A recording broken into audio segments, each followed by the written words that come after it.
লা তাগলু ফি দীনিকুম, তোমরা দ্বীনের মধ্যে বাড়াবাড়ি করো না, দ্বীনের মধ্যে বাড়াবাড়ি করো না।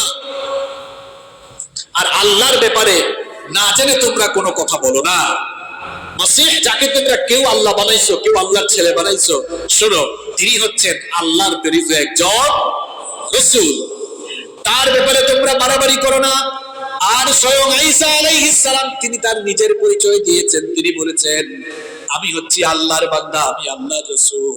সুতরাং আমি যেহেতু আল্লাহর বান্দা আর আল্লাহ আমাকে তোমাদের হেদায়েতের জন্য পাঠিয়েছেন, আমার এবং তোমাদের সবার রবকে, এজন্য ঈসা আলাইহিস সালাম বনি ইসরাইলকে দাওয়াত দিয়েছেন, তিনি তাদেরকে আল্লাহর দ্বীনের দিকে দাওয়াত দিয়েছেন। তিনি বলেছেন ওয়া ইন্নাল্লাহা রাব্বি ওয়া রাব্বুকুম ফা'বুদুহু হাযা সিরাতুম মুস্তাকিম। কোরআনুল কারীমের 19 নম্বর সূরা, সূরা মারইয়ামের 36 নম্বর আয়াতে আল্লাহ তাআলা বলছেন ঈসা আলাইহিস সালাম তিনি তাদেরকে বলেছিলেন নিশ্চয়ই আল্লাহ আমার রব, আল্লাহ তোমাদের রব, আর আল্লাহ আমাকে তোমাদের জন্য রাসূল বানিয়েছে, সুতরাং তার ইবাদত করো, এটাই হচ্ছে সরল সঠিক পথ। এই পথের সন্ধান যিনি দিচ্ছেন তিনি কে? ঈসা আলাইহিস সালাম বনি ইসরাইলকে এবার দ্বীনের দাওয়াত কেমনে দিয়েছেন আল্লাহ সেটাও কোরআনে বলেছেন। কোরআনুল কারীমের 61 নম্বর সূরা, সূরাতুস সাফাত 6 নম্বর আয়াতে আল্লাহ তাআলা বলছেন ওয়া ইদ ক্বালা ঈসা ইবনু মারইয়াম ইয়া বানি ইসরাঈলা ইন্নী রাসূলুল্লাহি ইলাইকুম মুসাদ্দিকান লিমা বাইনা ইয়াদাইয়া মিনাত তাওরাতি ওয়া মুবাশশিরান বিরাসূলি ইয়াতি মিন বা'দি ইসমিহি আহমদ। আল্লাহ তাআলা বলছেন আর স্মরণ করো যখন ঈসা ইবনে মারইয়াম বনি ইসরাইলকে বলেছিলেন হে বনি ইসরাইলের লোকেরা শোনো, নিশ্চয়ই আমি তোমাদের প্রতি আল্লাহর প্রেরিত একজন রাসূল, আর আমি আমার পূর্বে যে কিতাব নাযিল হয়েছিল সেই তাওরাতের একজন সত্যায়নকারী, এবং আমি হচ্ছি সেই রাসূলের সুসংবাদদাতা যিনি আমার পরে আসবেন, যার নাম হবে আহমদ। অর্থাৎ আহমদ আমাদের নবীর আরেকটা নাম। নবীজি বলেছেন আনা মুহাম্মদ আনা আহমদ, আমি হচ্ছি মুহাম্মদ, আমি আবার আহমদ। আর সেই শেষ নবী আমাদের নবী মুহাম্মদুর রাসূলুল্লাহ, সবাই পড়েন সাল্লাল্লাহু আলাইহি ওয়াসাল্লামের আগমনের সুসংবাদ দিয়েছেন ঈসা আলাইহিস সালাম। তিনি বলেছেন আমি হচ্ছি তোমাদের বংশের বনি ইসরাইল বংশের শেষ নবী, আমার পরে আর কোন নবী আসবেন না, আমার পরে আর মাত্র একজন নবী আসবেন যার নাম হবে আহমদ। ওই সময় তিনি নবীর নাম বলে দিয়েছেন আমার পরে আহমদ নবী আসবেন, তিনি হবেন শেষ নবী। আমি ওই নবীর সুসংবাদদাতা হিসাবে এসেছি, আর আমি যে সত্যিকার অর্থে আল্লাহর নবী, আমি যে সত্যিকার অর্থে আল্লাহর রাসূল, এজন্য আল্লাহ তাআলা আমাকে কিছু স্পেশাল মুজিজা দিয়েছেন। এবার তিনি তার কওম অর্থাৎ বনি ইসরাইলের সামনে আল্লাহর দেওয়া মুজিজাগুলো প্রদর্শন করলেন। সাইয়েদনা ঈসা ইবনে মারইয়ামকে আল্লাহ তাআলা মোট 5টা মুজিজা দিয়েছিলেন। সবাই বলেন তো কয়টা? ঈসা আলাইহিস সালামকে আল্লাহ মুজিজা দিয়েছেন কয়টা? আল্লাহ তাআলা সূরা আলে ইমরানের 49 নম্বর আয়াতে বলছেন ঈসা আলাইহিস সালাম বনি ইসরাইলকে বললেন শোনো আমি যে আল্লাহর নবী, আল্লাহ তো আমাকে মুজিজা দিয়েছেন। আর কি কি মুজিজা আল্লাহ আমাকে দিয়েছেন শোনো।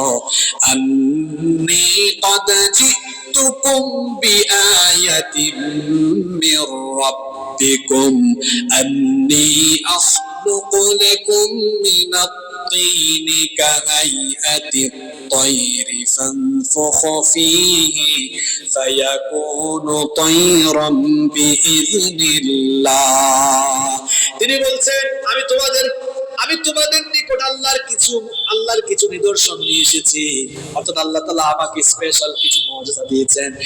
এক নম্বর হলো তিনি বলছেন আমি কাদামাটি দিয়ে পাখির আকৃতি তোমাদের জন্য বানাবো। কাদামাটি বুঝেন তো আপনারা? কি চমৎকার মুজিজা আল্লাহ তাকে দিয়েছেন শুনেন। তিনি বলছেন আমি কাদামাটি দিয়ে পাখির আকৃতি বানাবো। কাদামাটি দিয়ে পাখির আকৃতি বানানোর পরে সেটাতে আমি যখন ফু মারবো, সুবহানাল্লাহ কি মুজিজা! কাদামাটি দিয়ে পাখির আকৃতি স্ট্রাকচার বানাবেন কাদামাটি দিয়ে, এরপরে একটা ফু মারলে পাখির মধ্যে রূহ চলে আসবে, যার হুকুমে তিনি কে। এরপরে সেটা পাখি হয়ে আকাশে উড়াল দিবে। আল্লাহু আকবার।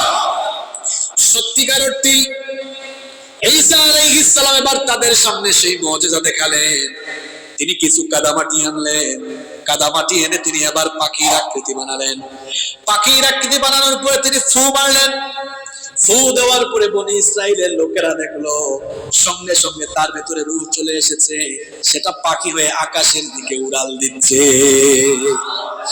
এটা ছিল তার এক নম্বর মুজিজা। ঈসা আলাইহিস সালাম বলছেন, শোনো, আল্লাহ আমাকে আরো মুজিজা দিয়েছেন। ওয়া উবরিউল আকমাহা ওয়াল আবরাস। আল্লাহ আমাকে এমন মুজিজা দিয়েছেন, আমি জন্ম থেকে অন্ধ এরকম জন্মান্ধ ব্যক্তির চোখের আলো ফিরিয়ে দিতে পারি কার হুকুমে। আবার আমি কুষ্ঠ রোগীর রোগ ভালো করে দিতে পারি কার হুকুমে। প্রত্যেক নবীকে আল্লাহ সেই যুগের মানুষের চাহিদা অনুযায়ী মুজিজা দিয়েছেন।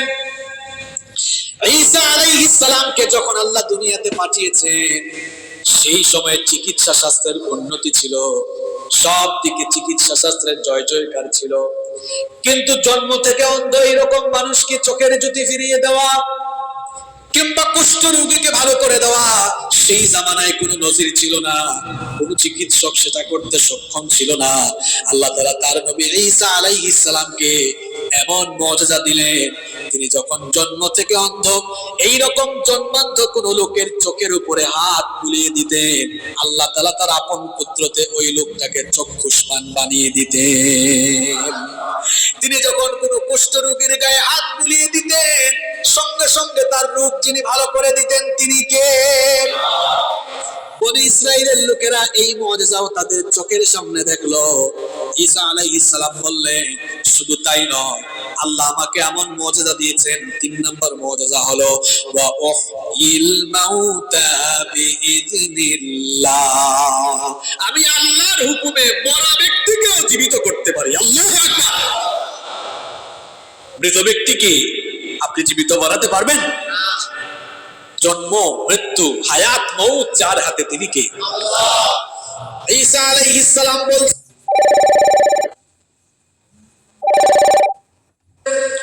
জন্ম আর মৃত্যু, হায়াত আর মউত যার হাতে, ওই আল্লাহ আমাকে মুজিজা দিয়েছেন। ওই আল্লাহর হুকুমে আমি মৃত মানুষকে জীবিত করতে পারবো। সেই রকম একটা ঘটনাও সেই যুগে ঘটলো। শোনেন, ঈসা আলাইহিস সালাম একবার একটা কবরস্থানের পাশ দিয়ে যাচ্ছিলেন। শুনতেছেন সবাই? জীবাণু আসছে নাকি? কিসের পাশ দিয়ে যাচ্ছিলেন? ঈসা আলাইহিস সালাম একবার এক কবরস্থানের পাশ দিয়ে যাচ্ছিলেন। লক্ষ্য করলেন এক মহিলা একটা কবরের পাশে বসে বসে কান্না করছিল। ঈসা আলাইহিস সালাম তাকে গিয়ে বললেন, হে মহিলা, তুমি কবরের পাশে বসে কাঁদছো কেন?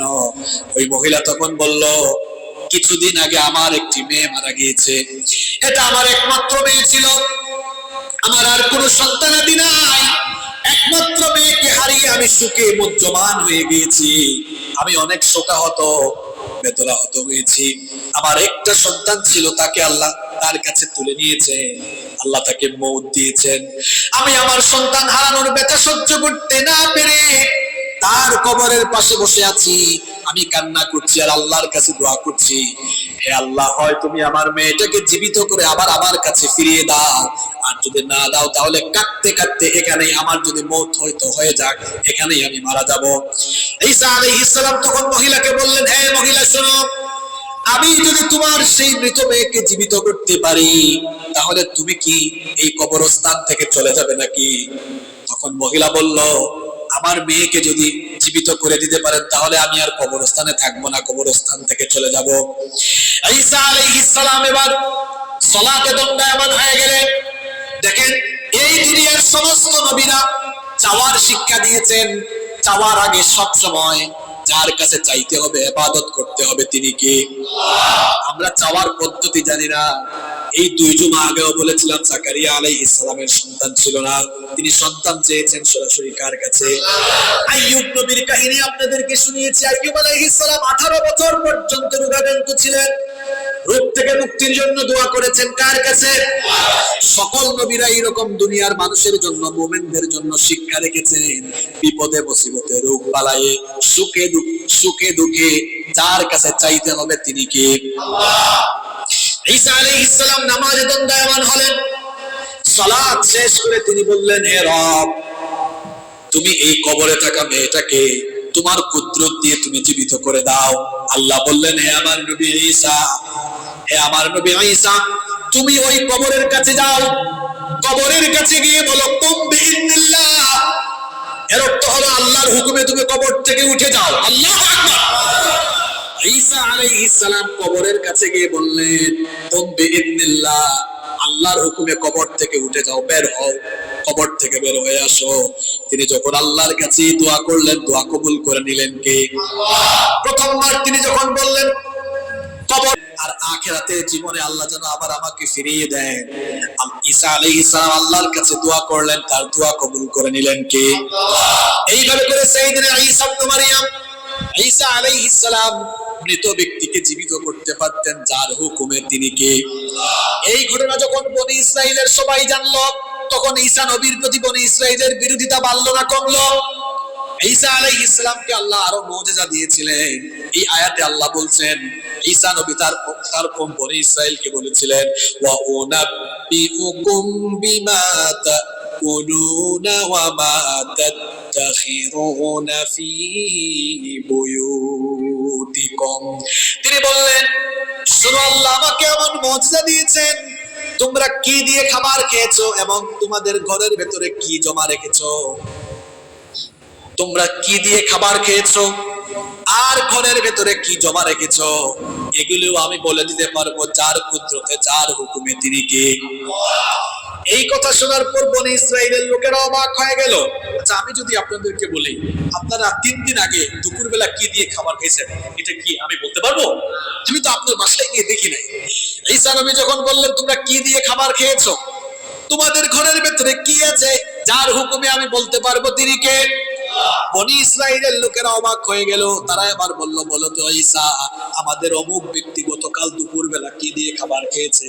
তারা মনে মনে ভেবেছিল ঈসা আলাইহিস সালাম জবাব দিতে পারবেন না।